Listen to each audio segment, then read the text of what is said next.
Lee Kuan Yew is here as Singapore's founding father. He served as prime minister for more than 30 years until 1990. He now serves as minister mentor to the current prime minister, his son. At age 86, he is regarded as an elder statesman on the global stage whose views are widely sought.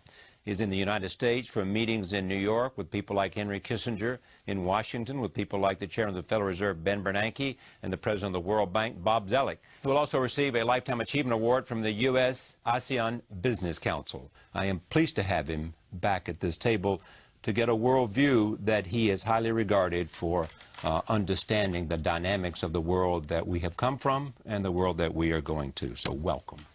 Thank you. Where are we, do you think, in terms of a kind of world order? We have gone through, in the 89 and 90, the collapse of the Soviet Union, the collapse of the Berlin Wall. Then we had the United States engaged in the Middle East in a long war that continues. Then we had the global economic crisis. So many people say, what is going to come out of this? Well, I see the imbroglio in Iraq and Afghanistan as distractions. It's not going to change the world, whatever happens to Iraq or Afghanistan, because the major changes that are taking place is the recovery of China and to a lesser extent of India, the places they occupied 2 centuries or 3 centuries ago before Western colonization blanketed them. 3 centuries ago, they were, between the two of them, 60% of the world GDP, just the population and the production that they put out. China is again on the growth path. She's now a member of WTO. She knows that every year she's growing faster than anybody else and can do that for another 20, 30 years because they've got such an enormous number of workers back in the West in the hinterland. 8%, 9%, 10%, no trouble at all. But after that, then they reach a ceiling where the labor is concerned and they got to increase productivity. But by then, in 30 years, they would have an economy, not per capita, but in total terms, bigger than the USA, which means they've got resources to build up political, strategic, and other influence. And in fact, in anticipation of that, people already treat her differently because they know that this is going to be a big fellow around the block. It's a watershed. I mean, the world order that we knew was dominated by the Caucasian peoples. Europe, technology, sailing ships, then aircraft. They conquered the world. Industrialization. Globalization. Globalization. Well, industrialization first, and then they globalize it. And America is the extension of Europe, with a difference in that she's more embracing of other races. The 20th century was the American century. The first half of the 21st century, a large part of it will still be the American. But I believe the second half, you will have to share top places with China and also with India, make space for them too. You have said in a speech I read just today that the relationship between the United States and China, based on what you just said, has become the most important global geopolitical issue of the century. Yes. How they both handle it. From the Chinese side, in a very pragmatic, almost cold-blooded and clinical fashion. On the American side, there's been some vacillation. First, China is an adversary, strategic adversary, then China is a strategic partner, then China is a stakeholder, then China is a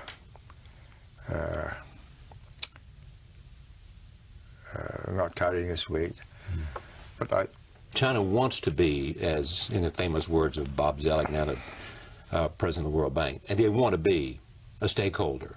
As Bob Zoellick coined that phrase. In Singapore, I think. Well, I mean, whatever it was. Wherever it was, you know. And the Chinese were wondering what that meant. No, they didn't know what stakeholder meant. They now know. Yes, they looked up the dictionaries. They didn't get much out of it. They discussed it with friends, and I'm one of the friends. So I said to them, well, that means, although you're not a shareholder in the company, you have an interest in the company, because you sell to the company, and if the company goes bust, you've got no customer. And if you've got no customer, your trade will go down and you have unemployment. So you have an interest in keeping that company going. And they have an interest in keeping you going because you are a good customer. You're a good producer for them. Cheap goods, cheap products, and good quality. Well, there's great hope that they will become more of a consuming economy and we'll become more of a saving economy. You point that out. The Chinese have had 4,000 years or 5,000 years of all kinds of catastrophes. Earthquakes, floods, famine, invasions, where the central government failed entirely. And nobody can help you. You've got to help yourself. Let me tell you this anecdote. I was having my game left shoulder from golf being massaged by a very superior Chinese master who attends to their leaders. And they sent him down to try and fix my game shoulder, and he fixed it in 3 weeks. So we had to chat, because I have 45 minutes on the couch, what can I do? So there was a flood up the Yangtze River. So I said, oh, well, now you've opened up. You get lots of relief supplies. He looked at me and puzzled. He says, you don't understand. The relief supplies will arrive in Shanghai. The floods will prevent it from reaching the villages. And each village knows that it's going to happen from time to time. And up on a little hill, they keep the rice, the salt, and all the essentials safe so that they will survive such a calamity. And that habit, just like the Japanese have the kit underneath their bed for earthquakes, that is their habit of surviving. So they stuff the money under the pillow, because banks are not trustworthy, or gold. And that habit is not going to change, that habit of saving. It will take a long time. It will take 1-2 generations of affluence. And it may happen in the cities, and it's not going to happen in the countryside. You say this about America as well. You talk about the Chinese as having patience, and they have persistence, and they have discipline, and they have organization. But you say America has something special that will be part of the inevitable competition. It is its resilience, and more importantly, its creativity. Yes, of course. Look, it's not just American talent that gets you here. There are just 300 million people, and they got 1,300 million, and very many more able people. But you are attracting all the adventurous minds from all over the world and embracing them, and they become part of your team. Now, I don't see 2 million Indians and 500,000 other peoples, Japanese, Koreans, and others, becoming part of China. I mean, first, the language is so difficult. Yes. Secondly, the culture is not embracive. How do you fit in? What should the United States do as it looks at the inevitable growth of China as a dominant player? What would be a wise foreign policy? I think... Because you have 2 or 3 decades before it reaches its full strength. No, I think... Because you have 2 or 3 decades before it reaches its full strength. No, even in 3 decades, it won't reach its full strength. In 3 decades, its per capita is still about 1/3 of America. Right. Its gross domestic product. Well, for it to reach America's standard of living and standard of technology will take more than 100 years. So what should the United States do while it has the position it has now? I think make sure that they feel that they are accepted at the top table. Make sure that China feels like it's accepted at the top table. Yes, your place is waiting for you when you make it, but you've got to play by the rules of the game. And the key really is whether the next generation, this generation understands it. They know that they have no chance competing against the West, America especially, in technology, and especially military technology. There's absolutely no chance. Let me build an aircraft carrier to guard the shipping lines where they carry oil and other minerals. This is the first time where the Chinese are growing, but dependent on the world for its resources. But they're going around the world signing up contracts in Iran and in Africa. And absolutely, but before that, it's all within the Chinese empire. They don't have to worry about the rest of the world. This time, they have to worry about the rest of the world, because without the resources, the oil, the iron ore, nickel, whatever, the growth will stop. Will they be able to create the domestic demand that's necessary as they find exports reduced? Slowly. But in the meantime, there's keeping the economy going by enormous expenditure on infrastructure in the West.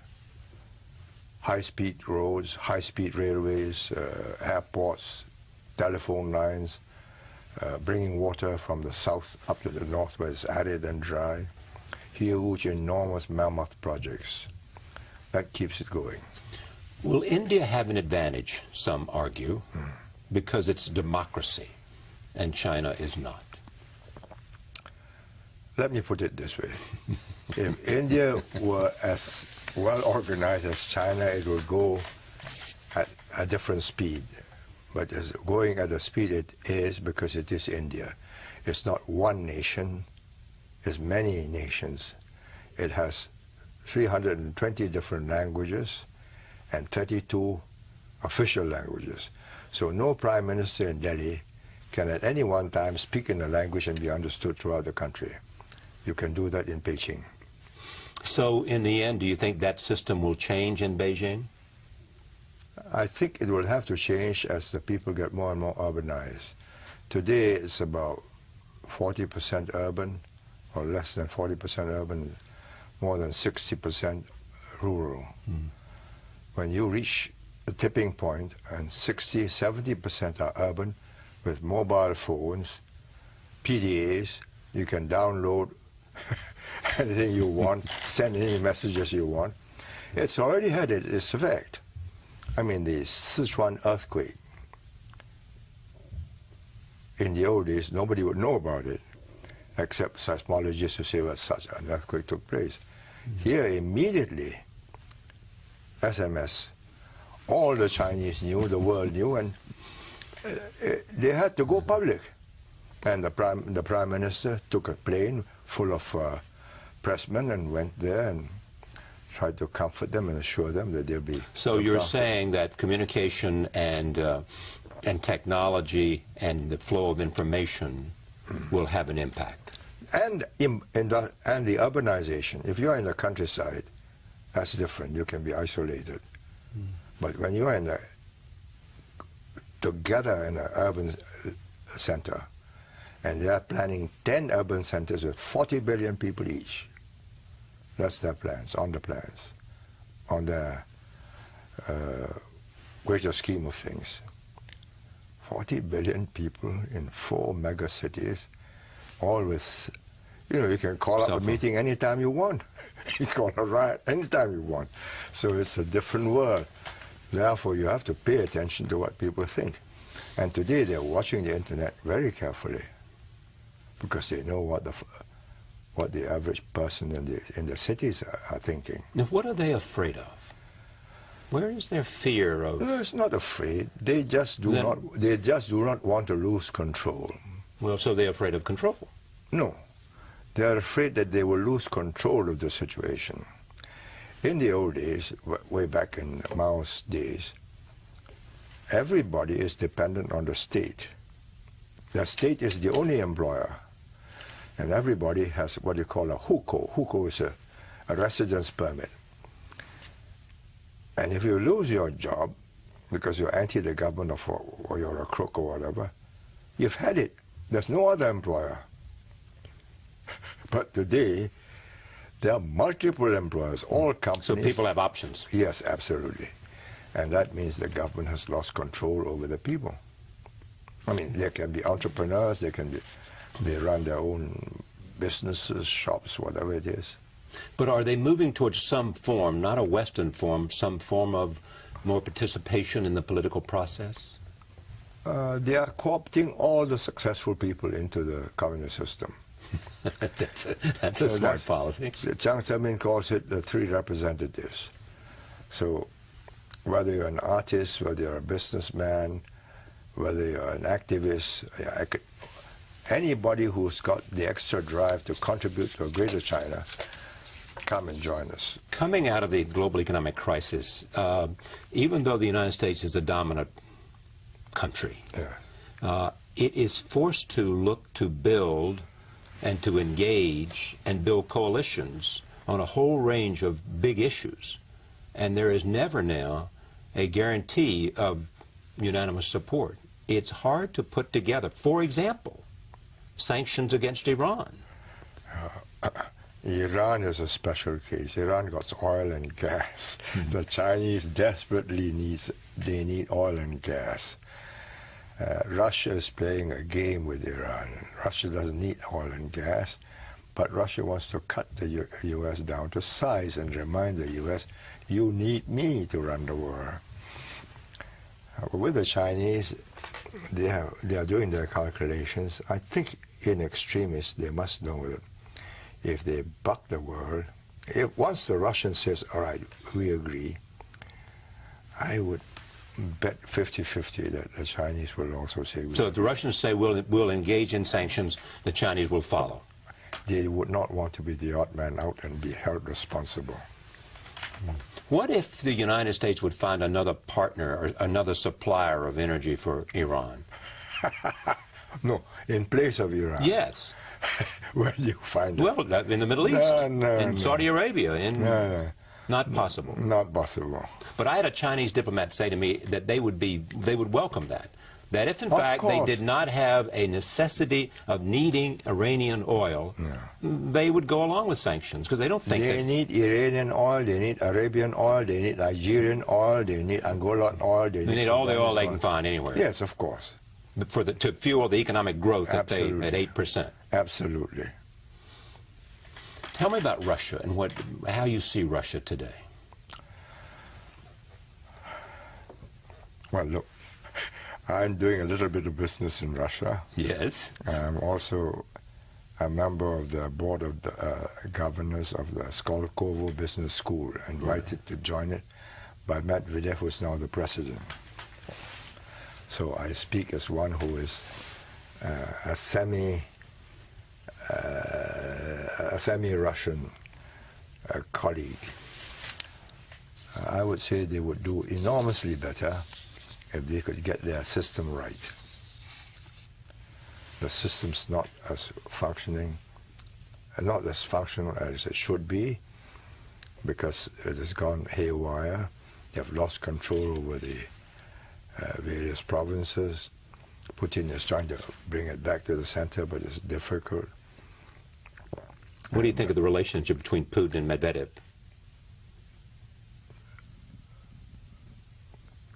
Everybody knows that Mr. Medvedev is a very good friend of Putin, and also knows that Mr. Putin is a very powerful fellow.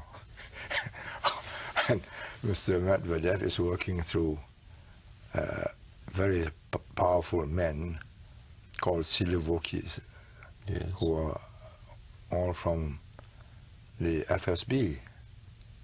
Which is the former KGB. Yes, I mean, so I would not. Mr. Medvedev is a highly intelligent man. He's a good friend of Putin, and he sees no reason why he should want to clash with Putin. And Mr. Putin will return to be president another day. I would say the probabilities are high. But you also said in this speech that I read that their capabilities of Russia are limited. The capabilities are limited. Well, they've got enormous nuclear arsenal. But what else? Their army is a very different army now. The Air Force, they're building new fighters, but I mean, their Navy. And their population is declining. AIDS, alcohol, drugs, and pessimism. I mean, if every year more Russians die than Russians are born, because people are not optimistic. In America, people are optimistic and say, right, I'll bring a child up bring a child into the world. But when your life is so harsh, and from time to time it gets better when the oil price goes up, but that's only momentary. You have a different view of the future, so what's the point of this? What about Japan, back to Asia? I think the Japanese need an overhaul. In terms of their political system? Yeah. And in terms of their acceptance of immigrants. Their birth rate is their fertility rate is just slightly higher than ours. We are 1.29, they're 1.38, and they're shrinking. But we are a small population, so we can make up with any numbers, from young, bright Indians, young, bright Chinese, young, bright Malaysians, and all the people around the world. And some Middle Easterners, we now have Ukrainians serving in our army, our citizens. Because they think Singapore... Ukrainians in Singapore? Yes, of course. Russians too. East Europeans. And Britishers who have married our local girls. And British women who married Singapore men. But Japan does not want immigrants. So they are stuck. Today they have 3.2 working persons to support one adult. In 2055, they'll have 1.2 persons to support one adult. And immigrants has been America's strength. Absolutely. But mind you, immigration of the highly intelligent and highly hardworking, very hardworking people. If you get immigration of the fruit pickers, you may not get very far. I met a Chinese delegation recently who's here in the last couple of weeks, and I said to a very important member of the government, not at the highest level, but very important, what are you doing here? He said, we're trying to get highly educated Chinese. To go back? Yes. Yes, of course. To go back. Yeah. I said, well, what do you say to them? I say to them, you'll have opportunity, and I say to them, the homeland needs you. Yeah. That's what he said. Yeah, that doesn't sell. What will sell is you can leave anytime you want and allow your children special educational facilities, and all of you can keep your American green card or passports. And that works? Well, I'm not sure whether it'll work, but they'll go back and test the waters. Some. But will you go back and stay? Maybe, because for the older generation, they are emotionally tied up. But will your children stay? No. Their upbringing has been here, and they go back to China and they say, wow, this is a very regimented society. Papa, I'm going back. So, no, there's no comparison. I mean, there are there's chalk and cheese between the two societies, especially for young children who can see how independent American children are and can grow up and become anything they want, beatniks if you like, or to use an old expression, or whatever in China. Yes. You come out like sausages. Yes, exactly. So will the Chinese be able to say, one of the things that you point to in terms of this relationship between this competition, you say China and the United States will have competition, but they must avoid conflict. Yeah.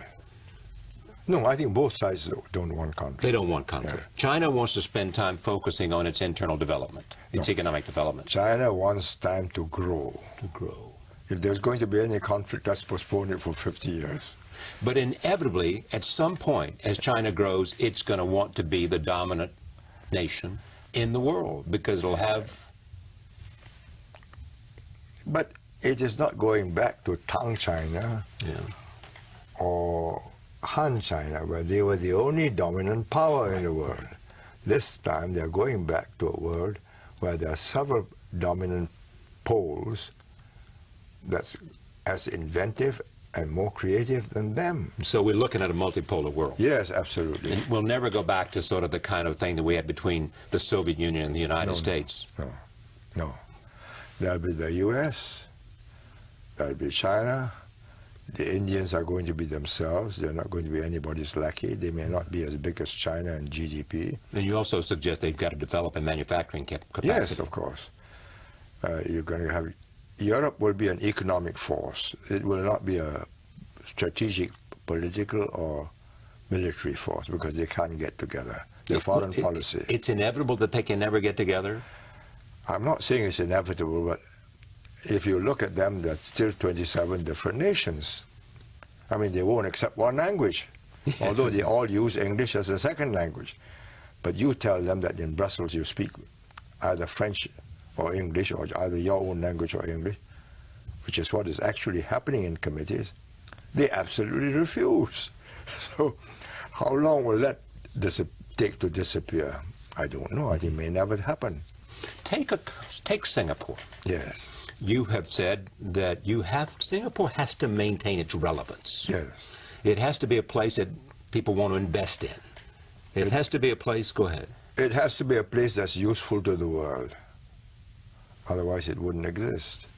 And that's what you had created since the founding of the modern city-state. Yes. We have made ourselves relevant to the world. And how will you maintain your relevancy? By keeping on changing. You cannot maintain your relevance by just staying put. The world changes. There are shifts in the geopolitics and the economics of the world. We've got to watch it and we've got to ride it. You surf with the... As the surf comes this way, you ride the surf. We are keeping our links with America, with Japan, with Europe. They brought us to where we are. And you're not going to have to choose sides. No other nation will have to choose sides. We absolutely refuse to choose sides. But we will not choose sides between America and China, or between China and India.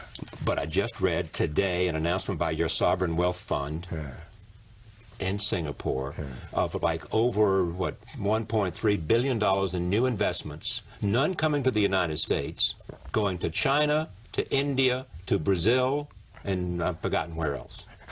That's just 1.3 billion out of 300 billion is just... But none to the United States, mostly going to what they call the BRIC countries. Yeah, but the United States at the moment is in somewhat of a unstable state. Is the dollar going to decline? What do you Yes, think? it is cheap. But supposing you buy and the deficits grow and Ben Bernanke is unable, your federal chairman is unable to draw enough liquidity out of the market, and you got hyperinflation. Wow, it'll go down and you've lost money. So everybody's hedging. And there's a very small So they're hedging by looking at other places too. Yeah, but where? You tell me. No, tell me where. If it's not the United States, there's nowhere to go right now. We go to partly to the euro. Yeah. We're not going into very little to Japan, Australia, New Zealand. The RMP, the Chinese yuan, is highly controlled. They can make it go up, they can make it go down, and you're not quite sure which way it's going to go. Whereas in the US, you can look at the figures and you can read the federal reports every time they make a decision, and you can make your guess.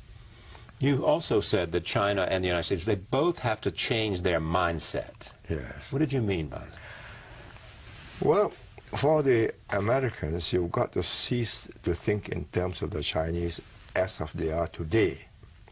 Exactly. The Chinese as they are today are people who have been suffering for a very long time, especially under Mao, and who feel that the world is cruel to them. And therefore they're very edgy. The Chinese, they are if you talk to the Chinese leaders now, those over 60, they're all with Russian as their second language. Right. In 20, 25 years' time, you're going to meet a generation who are now in the lower ranks, who have been to America and Britain and Europe, and will be English-speaking and have different models in their minds. And they will know that they are not going to be the sole power in the world.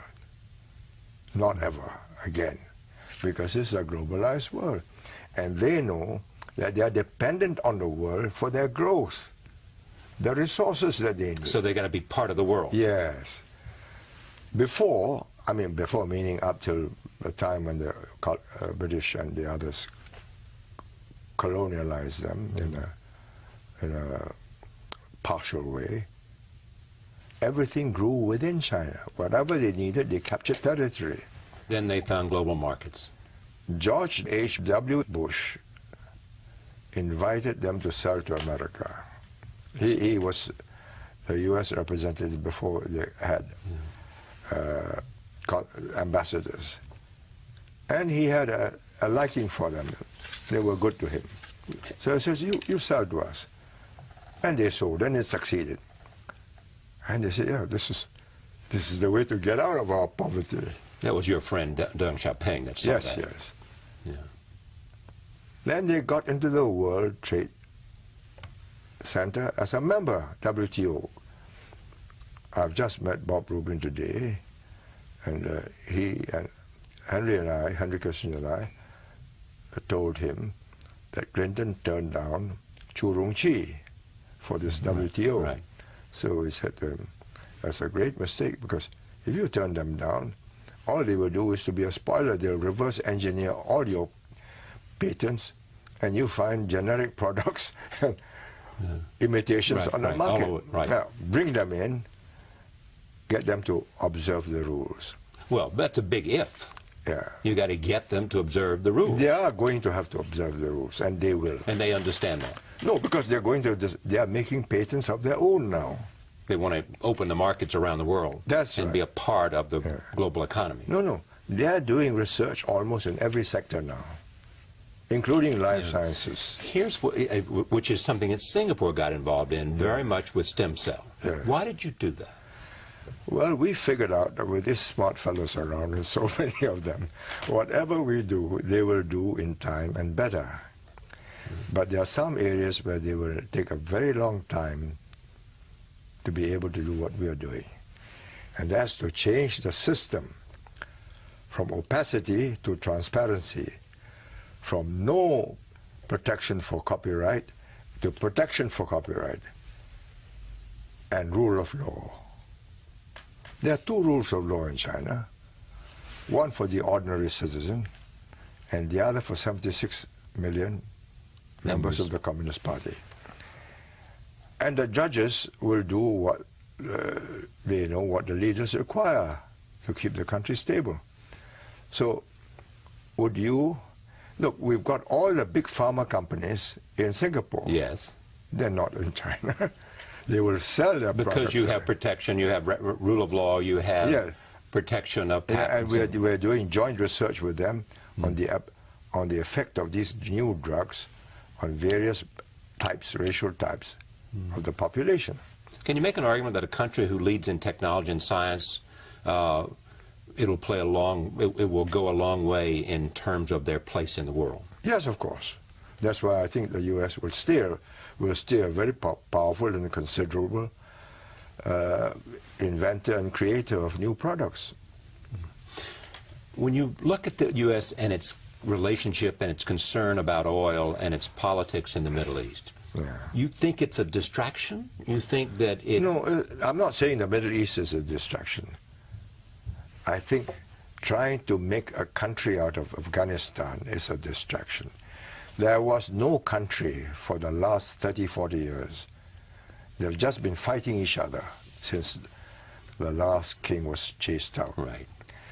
How on earth are you going to put these little bits together? It's not possible.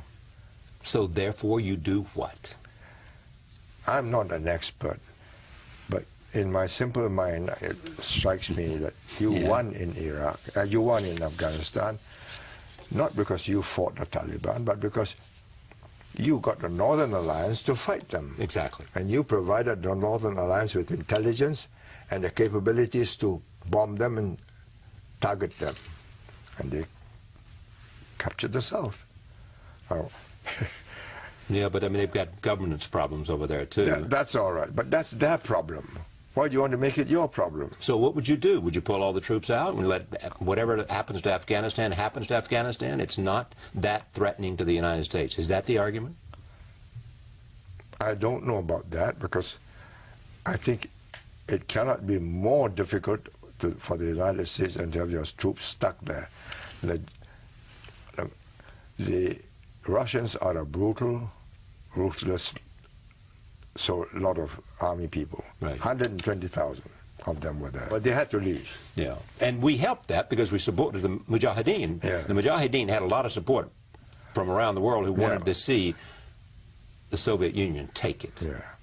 But whether or not the Soviets helped them to get the Americans out, I think the Americans and the NATO troops, the NATO members are very skeptical of the outcome. Even to the point of not wanting to send their troops in certain kinds of combat areas. Quite right. Yeah. Yes, of course, because you get shot for nothing. But those who argue that if Afghanistan is abandoned, first of all, the world will say, or people will say, look, you left Afghanistan once before after the Soviets had left, and now you're leaving again. The United States has to stand for something, and it has to show that it's prepared to stay. Yeah, no. You don't buy that at all. No. Look. You know, you must have a wonderful conversation with your friend Henry Kissinger then. No. Oh, stop there, though. Where do you and Henry Kissinger differ on a view of the U.S. role in the world? I don't think there's any difference. Is that right? How would you define it then? I think the U.S. can be a benign stabilizer of the world order. A benign stabilizer? Yes. Without the U.S., East Asia would never have grown. You brought peace and technology, trade and investments, and East Asia flourished. Well, that's clear. It's happened in East Asia. Yeah, you're talking about Singapore and North and South Korea. No, and absolutely. So, and if you're not there, how do we do that in the Middle East? How do we do that when you've got the kind of conflict that's taking place? You can't solve all the problems in the world. Some problems just got to be resolved by the And so what are your priorities? For Singapore? No, for the United States. What should be the priorities? I cannot think. I'm not an American. I do not calculate in American terms. I calculate what Americans are likely to do in relation to what will happen to me. Yeah. Well, that's why they listen to you.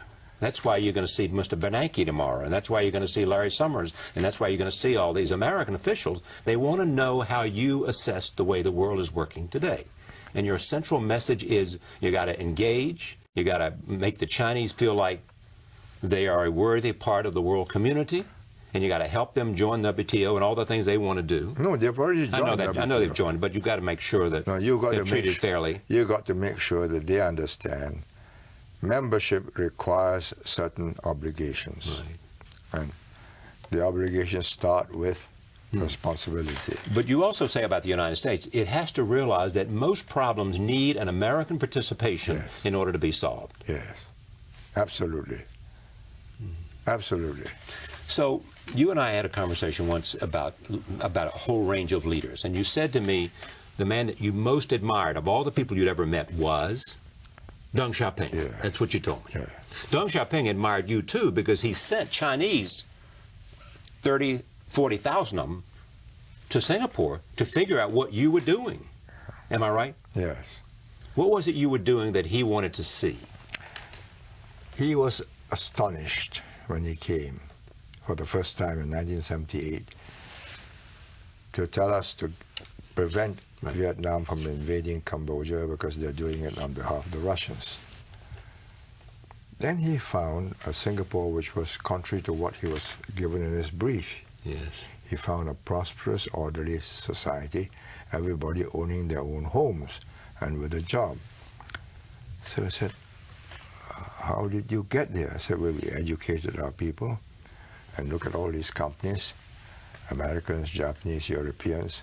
They bring technology, they train our people, we learn how to do things. And because we're cheaper, after a while we become general managers and company managing directors. And we learn how to do that, and we become suppliers to them. So he said, oh, you made use of capitalism to build a more egalitarian society. Everybody owns their own home. I will do the same. And he did? He did. He did. He went back and declared 12 special economic zones. Shenzhen, Guangzhou, Shanghai, Dalian, and so on. All the coastal cities, and it succeeded. So he was the greatest man you ever met because he understood, because of the results. He changed the nation, and therefore... He's a member of the old guard. He fought in the Long March. Right. He chased the KMT out across the Yangtze. He led the... He was a victim of the Cultural Revolution. Yes, but he was realistic. He knew the system was not working. He knew that they were going to end up down in a deep hole. And he decided, against all the advice of his fellow old guards, that we would change course. And he had the brains and the power to pull it off. Yes. And when they tried to stop him in 1992 from going too fast, he went down to Shenzhen and said, learn from all countries in the world, and most of all, learn from Singapore. The order is good, and they are a very prosperous society. You've never had a moment that you thought Singapore was too authoritative, have you? Not one moment. My job is to get the place going and give everybody a decent life and a decent education. And we're now the best educated people in the whole of East Asia. Our universities, we've got 4 universities, 4th one coming up. So the end justifies the means, whatever it might be. No, it's not. The ends were laudable. Everybody wants the same ends. Everybody wants good education, good health. A good life, and their children do better than they did. The means, I had the consent and support of the population. If they opposed me and they did not cooperate, it wouldn't have worked. You were in control of everything. No. Yes, you were. You know that. But the numbers of people who were opposing me, including the communists in the very early days, was endless. Yeah. Brings me to President Obama. Yes. What are your observations about him? He's a very great and eloquent man who is very persuasive, and he's very able, and he's appointed very able people into his all key positions. And what impressed me most was that he's prepared to appoint people with opposing different minds. For instance, on this economic team, Larry Summers and Paul Volcker. And they're both very strong-minded people. Well, Larry Summers has much more influence than Paul Volcker. Yeah, but whatever it is, he's got to make the final judgment. So he wants to listen to smart people who have different views. That's one thing you admire. Yeah. What would you want to ask him? What would you want to know about him? Well, 2 things. First, that the 21st century will be a contest for supremacy in the Pacific, because that's where the growth will be. That's where the bulk of the economic strength of the globe will come from. Now, if you do not hold your ground in the Pacific, you cannot be a world leader. The world leader must hold his ground in the Pacific. That's number 1. Number 2, to hold that ground in the Pacific, you must not let your fiscal deficits and your dollar come to grief. If it comes to grief in the short term, and there's a run on the dollar for whatever reason, because your deficits are too big and the world the financial community, the bankers and all the hedge funds and everybody come to a conclusion that you're not going to tackle these deficits, and they begin to move their assets out, that's real trouble. And there is a risk of that perception today. Absolutely. Yes. And Ben Bernanke knows that. And he's got somehow or the other to clean up and soak up the liquidity. But if he does it too soon, you get into another recession. But you cannot build up enormous deficits that allows all the, and do nothing about it, and people say, oh, well, this is hopeless. Yeah. There's always a treasury, or there's always a Federal Reserve, they'll make more money. Yeah. You can't do that. They just print more money. They will print more money, exactly. Yeah. There's a difference. Yeah. So the deficits, the looming deficit of the United States is what worries you the most, because it will strike at the heart of the U.S. global leadership. Absolutely. Absolutely. I mean, that's what happened, right? That's why we are in this recession, global recession. After Afghanistan and then Iraq, questions were raised about America's credibility, its respect in the world. Yeah. It went down, correct? Or not? You never bought it? No, it didn't go down. I think people were roughed up, you know, by saying, you're either with me or you're against me. Yeah. And we don't need you. We'll go it alone. You do need them. You cannot go it alone.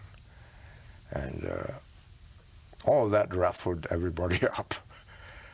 Mm. That was not necessary. But it's happened, and it's water under the bridge. And the President Obama is taking care of that in terms of the way he's reached out. That's all right. But now he's got to prove by his actions that he can really implement this new policy of togetherness. Mm. That's one thing, but it seems to me you are saying that the most important question people have about America, is its leadership, and the most important thing they have about America's leadership is its economic leadership. Can it take care of its own house? Because China is growing at 8% in the second half of 2009, and it looks better and better as it goes out. No. The Chinese economy is nothing compared to the American economy. Because the base is different. Once you're stabilized. Right. But what the world wants to know, or what the thinking part of the banking and financial world wants to know, is that the Americans, the administration and the Congress, both Republicans and Democrats, have the will to take tough measures to put this right, even if it's not going to be done overnight, but it is moving in that direction. It was going to put it right. Okay, how do they do that? You've created all these needs. I mean, you take health care. It's not going to be done at the same price, surely. I mean, you're covering 40 million extra people. So where's the money coming from? Now, if the world sees that you're not making any provision for that, you're not letting it go, and it says, wow, this looks as if the elected leaders have lost their will to confront the people with the truth. Is it more the Congress than the President? Both. Both, I would say. Are you confident that the United States will do something about its deficit, which is at $1.3 trillion for the last?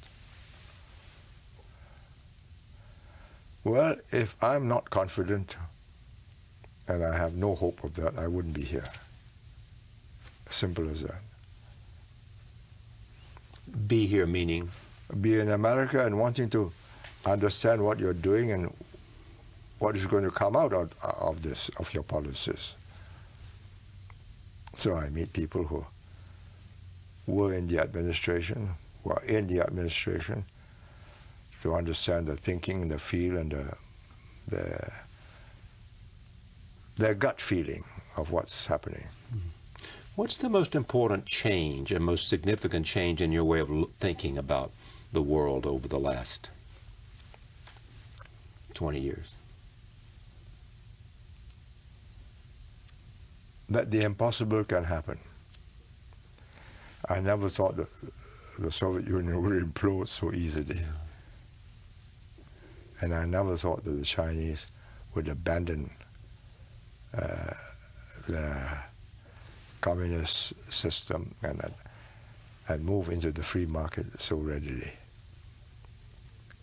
It was unthinkable 20 years ago. Both has happened. The world has changed. And it's not clear exactly how it's all going to... No, it is not exactly clear when it will happen. Exactly. But that it will happen now in the long term, 50 to 100 years, yes. And the center of gravity is shifting to Asia. Must be, because the population's there. The talent pool of 1.3 billion people, plus the Japanese, the Koreans, and the Vietnamese and the others, no, it can match Europe and America. But that talent pool was inert, did not have science and technology, did not care about science and technology. But now, everything that you do, Asia is doing. You go into stem cell research, we are going into stem cell research. Tiny Singapore has to go into it in order to get into a field where the Chinese cannot compete with us. And the Chinese are in it in a very big way. They are watching you, and whatever you do, say, oh yes, we will do that. They are far behind, of course, but given time, they're going to catch up. They're enormously curious. They are. Enormously curious. Not just curious, they're enormously ambitious to catch up. For good reasons and for good ends. That you must ask them. But I think the reason is they have a sense of frustration that they were down for so long. Right. Let's make it now. Here's our chance. And the United States has to encourage them? No, you don't have to encourage them. You just got to understand that they don't want to be an honorary member of the West, unlike Russia. They're quite happy to be Chinese and to remain as such. So when you tell them you ought to do this, you ought to do that, they say, yes, thank you. And in the back of their minds, we have lasted 5,000 years, have you?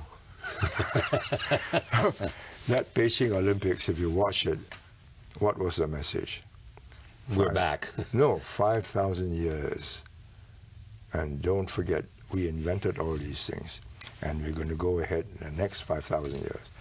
It's the only country where a language has survived 5,000 years. The only country where the present generation shares the same basic thinking as the past. And they're very proud of it. I mean, you read Hu Jintao's speech on the 60th anniversary. I mean, it's all translated on the web. No. What is it? We have 5,000 years of civilization. We are going to get there. And it's a rousing speech. It may take us a long time. You're going to work very hard. We will do it. That's their mood. So you don't have to encourage them. What you got to get them to understand is, with it goes responsibility. Hungry Africans, hungry, sick other people. This is a global problem. You can't just take copper and gold and to hell with it. You got to have a responsibility for the people whose copper and gold you're mining. It goes with the job. And they will have to learn that. I think they're already beginning to learn that, so they're giving something back. It's a pleasure to talk to you again, as always.